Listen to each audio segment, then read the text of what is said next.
हाँ जी, मेरा ख्याल है ये एडमिट हो गए जितने भी बच्चे थे। फोटो मल्टीपुलर ट्यूब्स हम देख रहे थे। तो फोटो इलेक्ट्रॉन्स क्या है? Are the electrons that are ejected from the photosensitive surface by electromagnetic radiation. A photocurrent is the current in an external circuit that is limited by the rate of ejection of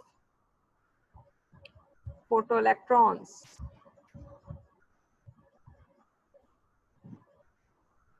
जो photo sensitive surface है ये cathode पे होगी क्या?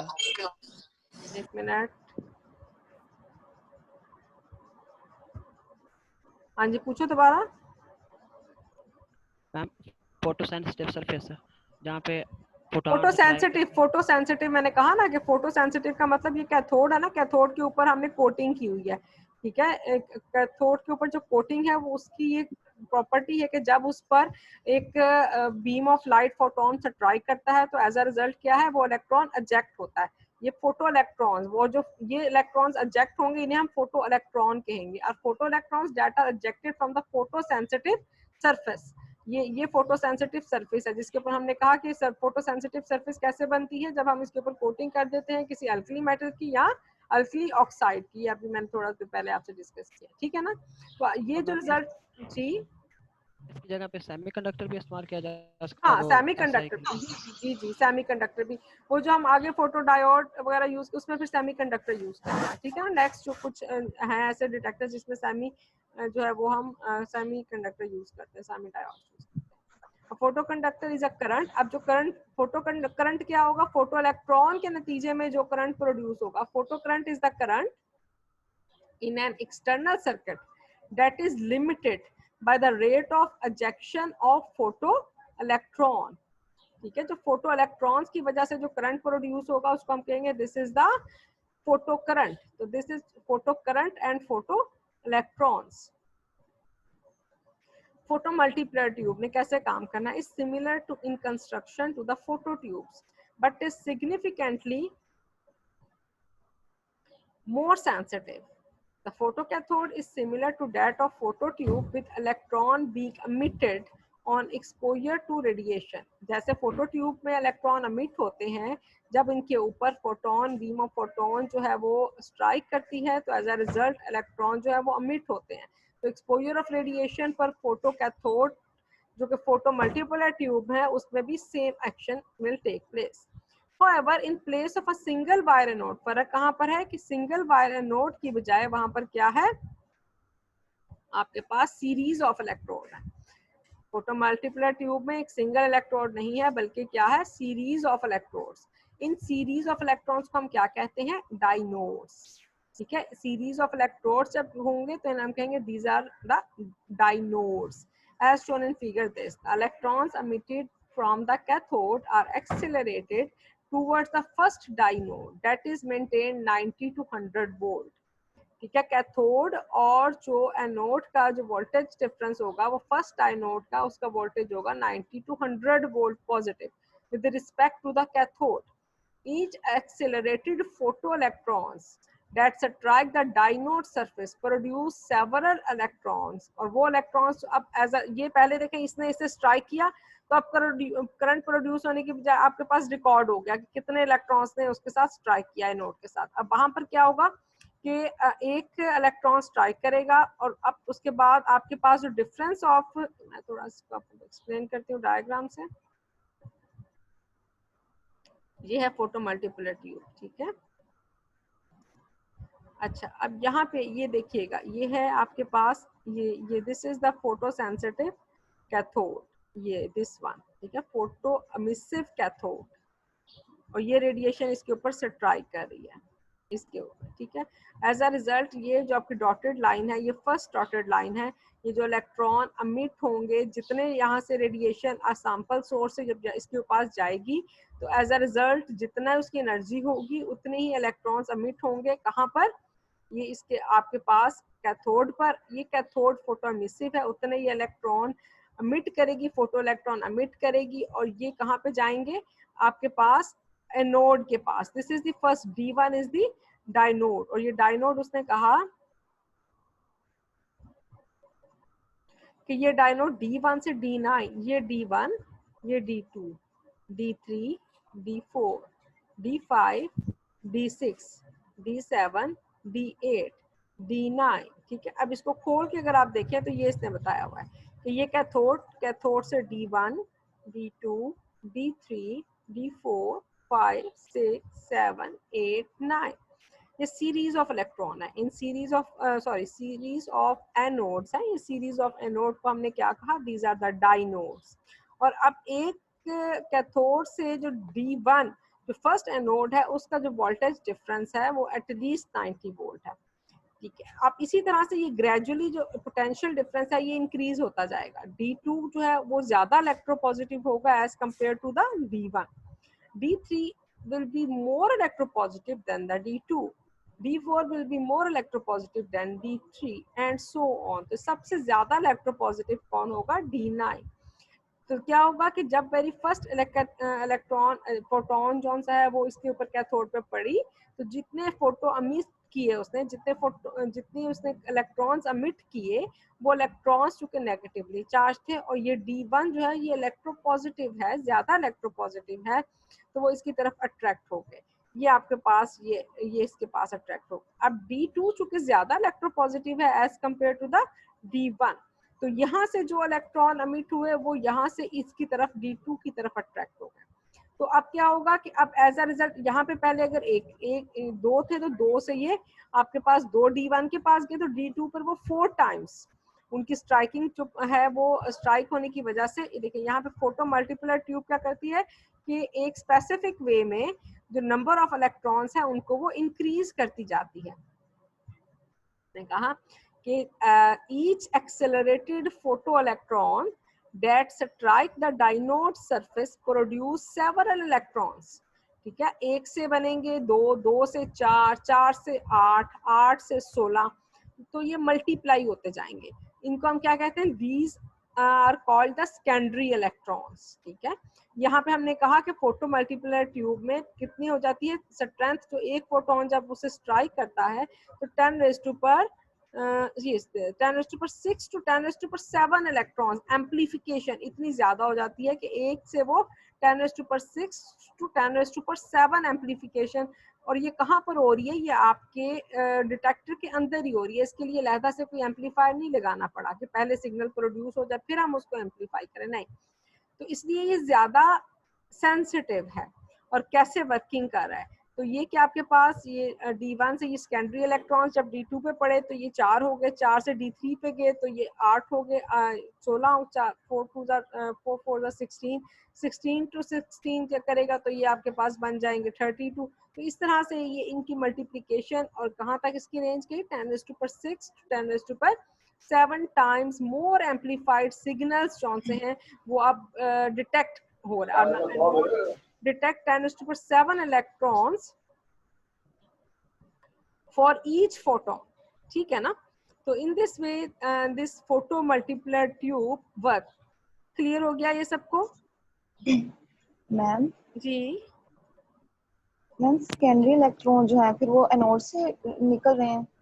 हाँ, वो इसकी यहाँ पे यहाँ से जब है ना, यही बात है ना कि इसके एनोड इतना ज्यादा इलेक्ट्रोपॉजिटिव है, उसके नतीजे उसमें मल्टीप्लाई फोटो मल्टीप्लायर, आपने PMT photo multiplier tube, multiply हो रहे हैं इलेक्ट्रॉन्स, ठीक है ना। यहाँ से ही जब इसे यहाँ पे स्ट्राइक करेगा तो यहाँ पे ही इसकी मल्टीप्लीकेशन होती जाती है और ज्यादा वो कौन से हैं वो इलेक्ट्रॉन्स एमिट होते हैं। बिल्कुल सही आपने कहा कि वो यहाँ पे सेकेंडरी इलेक्ट्रॉन्स जो हैं वो मल्टीप्लाई होंगे। हाँ जी मैम, डाइनोड को हम इंटरमीडिएट इलेक्ट्रोड कहते हैं, लेकिन हम इसको मतलब सिर्फ नेगेटिव जो बैटरी का टर्मिनल है उसके साथ कनेक्ट करते हैं, सॉरी नेगेटिव के साथ नहीं करते, पॉजिटिव के साथ, हाई वोल्टेज के साथ करते हैं। इसकी क्या रीजन है? डेफिनेटली वो इलेक्ट्रोपॉजिटिव है ना, तो उसने इलेक्ट्रोपॉजिटिव पॉजिटिव के साथ अट्रैक्ट होगा। और यहाँ पे मैक्सिमम वोल्टेज डिफरेंस ग्रेजुअली हमने इंक्रीज करनी है। हमने 90 वोल्ट से शुरू किया और यहाँ पे 900 वोल्ट तक हमने ग्रेजुअली इसको इंक्रीज करते जाना है। है, तो इसी वजह से ना, क्योंकि हमने इसको मोर एंड मोर पॉजिटिव जाना, जितने इलेक्ट्रॉन अगर वो उसकी पॉजिटिविटी सेम रहेगी तो वो तो इलेक्ट्रॉन्स आगे मूव ही नहीं करेंगे। क्या हाई एनर्जी के साथ हमने उसको ग्रेजुअली उसकी पॉजिटिविटी को इंक्रीज करना है, जिसके नतीजे में जो इलेक्ट्रॉन्स एमिट होंगे वो फिर आगे मल्टीप्लाई होंगे और मूव ऑन करेंगे और एम्पलीफाई करेंगे। Okay ma'am. ठीक है, जी मैम। चलें आगे चलें, फिर आगे क्या कहता है वो। मैम जी मैम यहाँ पर जो एंड में दिखाया गया है वो एनोड को ग्राउंड किया हुआ है, तो मैम ये ग्राउंडेड क्यों किया हुआ है? ग्राउंडेड क्यों किया, इसको हम थोड़ा देखते हैं। यहाँ से diagram of the photo multiply tube, ए जौन सा है वो उसने कहा कि फोटोग्राफ था हमारे पास, बी जो है वो क्रॉस सेक्शनल, ये ए फोटोग्राफ है इसका जो आपका फोटो मल्टीप्लाई ट्यूब है, बी जो है वो इसका क्या है जी, इसका क्रॉस सेक्शनल है।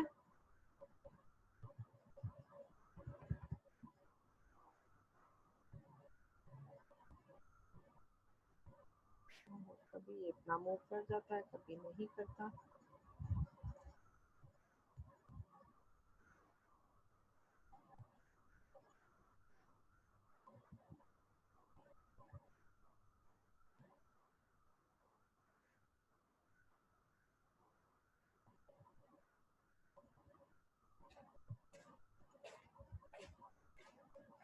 अच्छा, क्रॉस सेक्शनल व्यू था हमारे पास, और ये electrical diagram illustrated dynode polarisation and photo current measurement. Radiation strike the photo sensitive cathode, ये रेडिएशन स्ट्राइक करेगी फोटो सेंसिटिव कैथोड से, give rise to the photo electrons by the photo electric effect. Dynode 1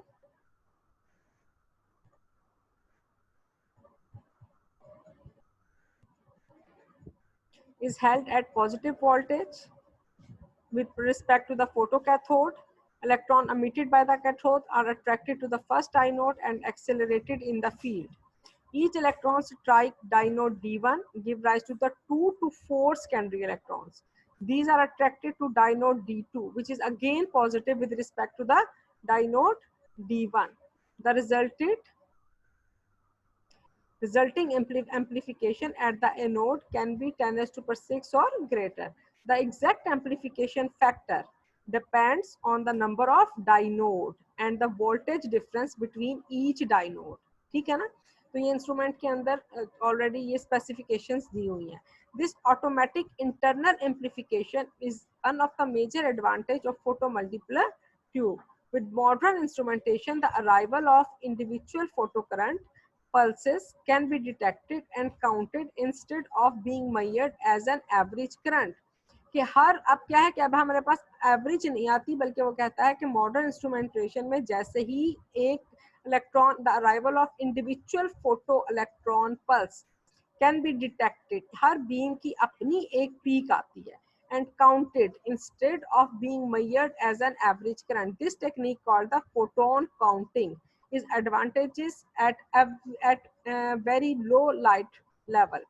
बहुत थोड़ी सी भी जिसकी peak है उसको भी जो है वो भी डिटेक्टेबल है, और ईच जो स्ट्राइकिंग इलेक्ट्रॉन है उसकी अपनी एक पीक अपीयर होती है.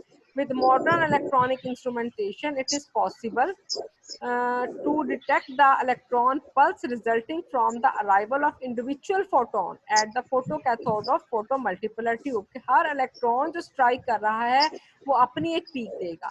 The pulses are counted and the accumulated count is a measure of the intensity of the of the electromagnetic radiation impinging on the photomultiplier tube. Photon counting is advantageous when the light intensity or the frequency of arrival of photon at the photocathode is low. Photon counting वो और भी sensitive उसने कहता है उसे बना देता है. अच्छा, अब आपका था कि यहाँ पर इसको क्यों किया गया है, तो इसमें रीजन ये है कि आपके पास जितना यहाँ करंट प्रोड्यूस होना है और ये आपके पास वोल्टेज भी है. अब आपने डेफिनेटली दोनों का जो डिफरेंस है, जो आपने उसको बैटरी दी है और जो वहां से सिग्नल प्रोड्यूस होने हैं, उसको डिफ्रेंशिएट भी करना है, और आपने इसको जिस वक्त इसने वर्किंग खत्म करनी है उसको आपने किस तरह से इसने वर्किंग क्लोज करनी है. इसके जो कैथोड है वो नोड ने उसने अपने तौर पे किस तरह से अपना एज अ रजिस्टर का उसने काम करना, और फिर इसने वर्किंग कब बंद करनी है उसके लिए इसने ये यूज किया. ठीक है जी, तो ये था आपके पास फोटो मल्टीप्लर ट्यूब। इसी का थोड़ा सा लेटेस्ट वर्जन फिर हम आ जाते हैं photo conductive cell. Photo conductive cell में किस तरह से डिफरेंस, अच्छा ये उसने कहा कि हम पढ़ रहे थे वहां पहले कि 90 से 100 वोल्ट का डिफरेंस होना चाहिए, more positive than diode 1. Again, electron amplification occurs. By the time this process has been repeated at each of the diode, 10⁵ to 10⁷ electrons have been produced for each incident photon. और this cascade of electron is finally वो collect होता है at the anode पे to provide an average current that is further amplified electronically and measured. तो in this way एक photon जो आपका अमिट हुआ सैंपल से स्ट्राइक करने के बाद उसने कितनी अच्छी एम्प्लीफिकेशन करके आपको स्ट्रॉन्ग सिग्नल दे दिए। ठीक है जी, क्लियर है? आई थिंक काफी डिटेल से काफी अच्छी डायग्राम थी जिससे सारी इसकी वर्किंग जो है वो क्लियर हो जाती है। हाँ जी,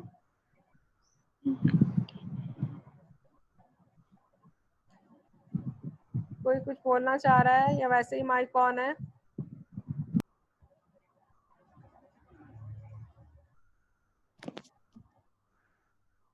वैसे ही ऑन होगा मैम। अच्छा जी, ये देखिएगा, ये भी है a photo tube and accompanying circuit. ये जो फोटो ट्यूब था और यहाँ पे उसका सर्किट था। The photo current is induced by the radiation causes a voltage cross the measuring resistor. This voltage is then amplified and measured. तो same is the case hair कि जो आपके पास वो नीचे है वो सर्किट है, फोटो करंट जो इंड्यूस होता है by the radiation causes a voltage, और फिर ये नीचे उसका सर्किट कंप्लीट होता है। अच्छा, फोटो कंडक्टिव सेल्स क्या होते हैं? फोटो कंडक्टिव सेल्स जो है ये transducer consist of a thin film. Photo conductive cells को अब हम देख रहे हैं। These are the transducers. जी जी मैम, फोटो ट्यूब्स में भी इंटरनल एम्प्लीफिकेशन होती है जिस तरह फोटो मल्टीप्लाई में हो रही है डायोड्स की मदद से। किसका पूछ रहे हैं आप? Ma'am, photo tubes. Photo tube में नहीं, फोटो ट्यूब में एम्प्लीफिकेशन के लिए हमें अलहदा से एम्पलीफायर लगाना पड़ता है, उसमें अलहदा से ऐड करना पड़ता है एम्पलीफायर अलहदा भी डायोड के साथ। फोटो ट्यूब ने जो सिग्नल पहले भेजे वो रिकॉर्डर पर जाने से पहले एम्पलीफायर के पास जाएंगे। वो एम्पलीफायर उन सिग्नल को स्ट्रॉन्ग करके पीक्स को जो है वो शार्प करेगा। ठीक है ना, उसमें फोटो ट्यूब के साथ हमें एम्पलीफायर अलहदा से लगाना पड़ेगा। फोटो मल्टीपलर ट्यूब है तो उसमें एम्पलीफायर उसके अंदर ही मौजूद है। क्लियर है? तो फोटो कंडक्टिव सेल्स क्या थे? फोटो कंडक्टिव ट्रांसड्यूसर में thin film of semiconductor material.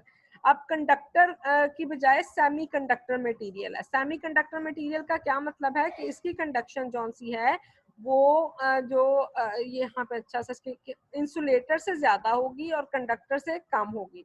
Semiconductor is a substance having a conductivity that lies between that of metal and that of insulator. Dielectric और जो आपका इंसुलेटर है उन दोनों के दरमियान में जिसकी कंडक्शन होगी उसे क्या कहेंगे? सेमीकंडक्टर। वहां पे हमने कहा कि फोटो मिसिव कोटिंग है जो कि मेटल या अल्कली मेटल किया है। Here in the photo conductive cells thin film किसकी है? सेमीकंडक्टर की। सेमीकंडक्टर कौन है? Lead sulphide, mercury cadmium telluride. ये देखिएगा, ये लिखे हुए हैं लेड सल्फाइड और mercury cadmium telluride or indium antimonide. These are the semiconductors that are used in photoconductive cells, and these are deposited often on a non-conducting glass surface and sealed in an evacuated envelope. जब radiation absorb होगी इनके ऊपर क्या होगा? Non conductive valence electron excite हो जाएंगे to the higher energy state में। ठीक है, जब वो हायर एनर्जी स्टेट में प्रोड्यूस चले जाएंगे तो क्या होगा? जो कंडक्टर की रेजिस्टेंस है वो कम हो जाएगी, अब उसमें से करंट पास हो सकेगा। a higher energy state which decrease the electrical resistance of the semiconductor. Typically a photoconductor is placed in series with a voltage source and load resistor. एक कंडक्टर नहीं होगा बल्कि सीरीज में हम फोटो कंडक्टर को use करेंगे, उनके साथ वोल्टेज सोर्स होगा। वोल्टेज सोर्स डिफरेंस होने की बेस पर जो यहाँ से इलेक्ट्रॉन एक्साइट हुए हैं उनकी एक्साइटेशन को वो एम्पलीफाई के तौर पे काम करेंगे, ठीक है ना। फोटो कंडक्टर जिस तरह फोटो मल्टीपोलर ट्यूब में हमने देखा, तो यहाँ पर भी फोटो कंडक्टर सीरीज में रखे हुए होंगे, उनका डिफरेंस किसका होगा, वोल्टेज सोर्स का होगा एंड लोड रेजिस्टर का। And the voltage drop, voltage कौन सी है वो आहिस्ता आहिस्ता हम कम करते जाएंगे across the load resistor and वो serve as a measure of the radiant power of the beam of the radiation. और इस तरह से जो रेडिएशन की बीम है वो जो उसकी जो रेडिएंट पावर जो आपके सैंपल से बीम आ रही थी उसकी हम जो है वो पावर को मेजर करेंगे। द लेड सल्फाइड इंडियम, जी जी, सेमीकंडक्टर ही क्यों यूज करना है? सेमीकंडक्टर ही क्यों यूज करना है, ताकि उसकी देखिए अगर वो सेमीकंडक्टर नहीं होगा तो एकदम से लाइट कौन सी वो आएगी, उसके लिए हम these are the different versions कि आपने किस तरह मेजर करना है ना, आपने अपनी लाइट को अपनी जिस तरह भी हमने फोटो ट्यूब में किया कि हमें हम उसके लिए कितनी जो है वो सेंसिटिविटी की जरूरत है। इंस्ट्रूमेंट में अगर फोटो ट्यूब लगा हुआ होगा तो उसकी जो है वो स्पेसिफिसिटी डिफरेंट होगी। फोटो मल्टीप्लर ट्यूब लगा है तो उसकी वर्किंग डिफरेंट है।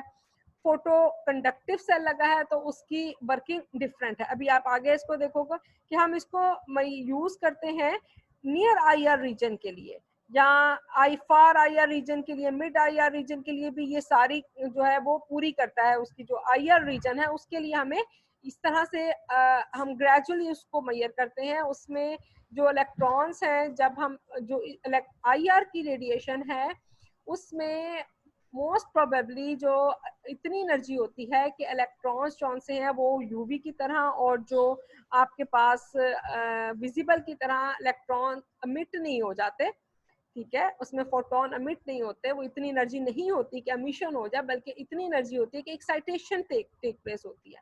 तो इसलिए जब एक्साइटेशन टेक प्लेस होती है तो हमें जितनी एनर्जी उसमें से आ रही है, सैंपल में से आ रही है, जो रेडिएशन सोर्स दिया है, हमें उसको मेजर करने के लिए भी उसी तरह का सोर्स चाहिए ना, ठीक है। तो इसलिए हमने यहाँ पे सेमीकंडक्टर यूज किया। लेड सल्फाइड और इंडियम जो आपके पास एंटीमोनाइड है, this detectors are quite popular. वो फोटो कंडक्टिव जिनमें के इसकी कोटिंग है किसकी, लेड सल्फाइड की और इंडियम एंटीमोनाइड की, ठीक है, वो पॉपुलर है जब हमने किसको रीड करना है, नियर आईआर रीजन को स्टडी करना है, ठीक है ना। नियर आईआर रीजन कौन से हैं, जो कि यूवी के पास पास होता है आईआर रीजन, उसे हम कहते हैं नियर आईआर रीजन। और फोटो ये मर्करी कैडमियम टेलोराइड, ये मर्करी कैडमियम टेलोराइड वाली कोटिंग कौन से हैं, वो फोटो कंडक्टिव सेल जिन पे इसकी कोटिंग होती है, इस सेमीकंडक्टर की कोटिंग होती है, इसको हम यूज करते हैं जब हमने mid and far IR region. अब हम मिड से फार आईआर रीजन जा रहे हैं तो इसका क्या मतलब है कि एनर्जी जौन सी है रेडिएशन की वो मजीद कम होती जा रही है, ठीक है। और इनको हम कैसे वर्किंग के बाद इनको when cooled with liquid nitrogen to minimise thermal noise, तो ये फोटो कंडक्टिव सेल्स जौन से इसमें जो थर्मल नॉइस है कि एकदम से इनको जब एनर्जी मिलेगी, ज़्यादा वर्किंग होगी तो ये हीट अप हो जाएंगे, उसके लिए हम कहते हैं थर्मल, इसको करने के लिए हम इसको लिक्विड नाइट्रोजन के साथ भी कूल करते हैं। This application is important in IR transform spectrometer, ठीक है। This is the photo conductive cells. Then आते हैं सिलिकॉन फोटोडायोड्स एंड फोटोडायोड्स अरे। इनकी जो मेकअप है, जो टेक्नोलॉजी है वो डिफरेंट है from these three. Photo tube, photo multiplier tube same mode पे काम करते हैं। फोटो कंडक्टिव सेल्स में उनकी जो मोड है वो डिफरेंट हो जाती है, but some to some extent बाकी प्रिंसिपल वही रहता है कि वोल्टेज का डिफरेंस देना है, रजिस्टर ऐड करना है और फिर वो मूव ऑन करेंगे, ठीक है। तो जो सिलिकॉन फोटो डायोड है या फोटो डायोड अरे हैं, इनकी जो है वो वर्किंग और इनकी जो मेकअप है वो टोटली डिफरेंट है इनसे, ठीक है। तो ये मेरा ख्याल आज के लिए अभी आज इतना ही काफी है। Okay, yes ma'am. चलें अब इसको आप यहाँ से ही कर लीजिएगा, इसी बुक से यही नोट्स काफी होंगे आई थिंक। किसी ने कुछ पूछना हो तो फिर वो व्हाट्सएप कर दे। और व्हाट्सएप बेटा आप मुझे ऐसा किया करो कि अपने आप का जो ग्रुप बना हुआ है ना उसके अंदर कर दिया करो। वो मुझे वो फिर डिफरेंट नंबर आते हैं, वो उनको फिर ढूंढना, वो बार बार वो कभी नीचे चले जाते हैं व्हाट्सएप में, कभी ऊपर चले जाते हैं। आजकल वो इतने इतने ग्रुप्स बने हुए हैं और इतने वो फिर उसमें ढूंढना मुश्किल हो जाता है। ठीक है, आप अपने नीचे नाम लिखो, अपना क्वेश्चन लिखो, नीचे नाम लिख दो। ठीक है, तो ग्रुप में आप दोनों के मॉर्निंग का भी ग्रुप बना हुआ है, इवनिंग का भी ग्रुप बना हुआ है, तो अपने अपने ग्रुप में आप इसको करें। ठीक है मैम जी। मैम ग्रुप में जो म्यूचुअल ग्रुप में उसमें दूसरी चैट्स के अंदर क्वेश्चन जो वो मिसअप हो सकते हैं, तो यहाँ तो क्लास जो है वो CRGR को फॉरवर्ड कर दे। जो हमारा मॉर्निंग और इवनिंग का म्यूचुअल ग्रुप बना हुआ है ना, उसमें से हम CRGR और आप ऐड हैं, वहाँ पर क्वेश्चन आपको फॉरवर्ड कर दें, फिर वो आप वहाँ कौन से सा देख ग्रुप बना लीजिए। हुआ है, वो कौन सा है? मैम जब हमने नल PDF था आपने सेंड किया था ना, तब आपने ग्रुप बनाया था, उसमें आप ऐड हैं। अच्छा चलो ठीक है, उसमें कर देना, मुझे भी पता नहीं है। ठीक है, जिसमें भी वो मुझे वो फिर मुख्तलिफ, अब नीचे स्टूडेंट अपना नाम लिख दे, मॉर्निंग इवनिंग लिखते तो वो फिर मुझे आसानी रहेगी। वो इस तरह मुझे होता है किसी बच्चे का हो सकता है कोई मिस हो जाए, या अगर किसी का मिस भी हो जाता है वो इस वक्त ड्यूरिंग द लेक्चर मुझे दोबारा याद करा सकता है। ठीक है, ओके मैम। वो थोड़ा ओके सा मैम। ईजी हो जाता है। ओके ठीक है, आप लोग अब नेक्स्ट क्लास की तैयारी करें। ठीक है, अल्लाह हाफिज। अल्लाह हाफिज मैम। अल्लाह हाफिज।